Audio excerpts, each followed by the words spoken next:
Assalamualaikum warahmatullahi wabarakatuh. Kembali lagi di channel saya. Pada video kali ini kita akan melanjutkan pembahasan terkait soal situasi kerja sederhana ya, sesuai dengan FR part yang ke-14. Langsung saja kita masuk ke pembahasan yang pertama.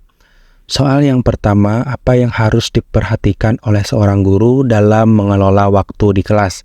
Memperhatikan waktu hanya pada awal dan akhir pembelajaran, mengabaikan jadwal pembelajaran yang telah ditetapkan, mengatur kegiatan pembelajaran dengan baik dan efisien, mengevaluasi waktu pembelajaran hanya berdasarkan hasil akhir.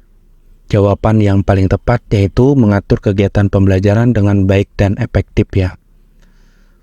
Lanjut ke soal yang kedua, apa yang harus dilakukan seorang guru dalam meningkatkan pengetahuan dan pemahaman tentang perkembangan anak? Mengabaikan perkembangan fisik dan emosional siswa, membaca buku tentang perkembangan anak secara teratur, mengikuti pelatihan dan seminar yang berkaitan dengan perkembangan anak, mengandalkan pengalaman pribadi dalam mengenali perkembangan anak.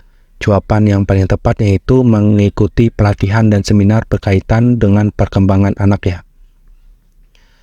Soal yang ketiga, apa yang perlu diperhatikan oleh seorang guru dalam membangun hubungan yang positif kepada rekan kerja, mementingkan kepentingan pribadi dan bersaing dengan rekan kerja, menghindari kerja sama tim dengan rekan kerja, membangun komunikasi yang efektif dan saling mendukung dengan rekan kerja, membatasi interaksi dengan rekan kerja hanya dalam konteks profesional.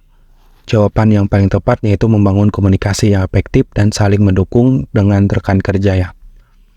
Soal yang keempat, apa yang harus dilakukan seorang guru dalam meningkatkan keterampilan manajemen konflik di kelas? Menghindari dengan siswa yang bermasalah, mengabaikan masalah konflik yang muncul di kelas, menerapkan strategi penyelesaian konflik yang efektif dan adil, menghukum siswa yang terlibat dalam konflik tanpa mencari solusi.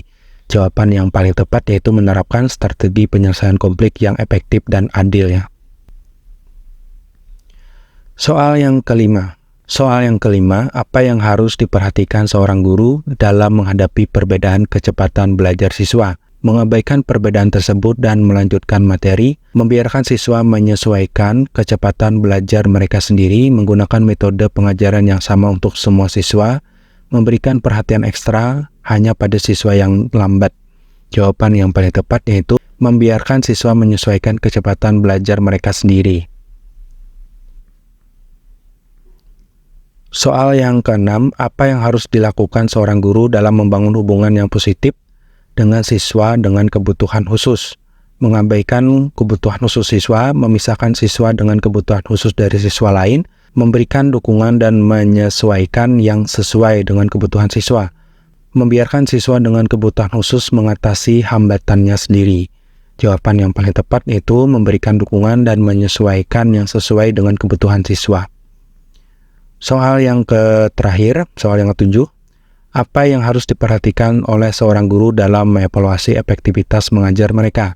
Mengandalkan umpan balik siswa tanpa evaluasi mandiri, mengabaikan umpan balik dari siswa dan rekan kerja, melakukan refleksi diri secara teratur dan memperhatikan umpan balik siswa dan rekan kerja, mengevaluasi hanya berdasarkan hasil tes dan ujian. Jawaban yang paling tepat yaitu melakukan refleksi diri secara teratur dan memperhatikan umpan balik dari siswa dan rekan kerja ya. Nah, demikian Bapak Ibu pembahasan soal situasi kerja sederhana sesuai dengan FR. Semoga bermanfaat. Terima kasih. Assalamualaikum warahmatullahi wabarakatuh.